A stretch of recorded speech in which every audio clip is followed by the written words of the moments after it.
পরিবার কবি রতন তনু ঘাটি। তোদের গ্রাম যতই ভালো হোক, তোদের গ্রামেই থাক।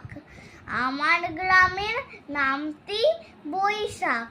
তোর দাদুর খুব আদর কেন, তার কথা শুনলাম।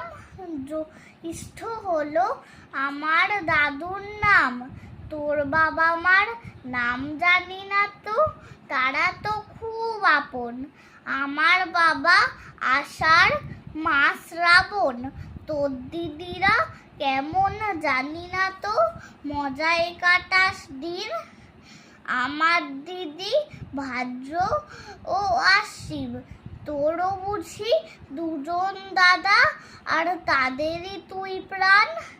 আমার দাদা কার্তিক অঘ্রাণ। তোর ভাইরা দুষ্টু নাকি খুব?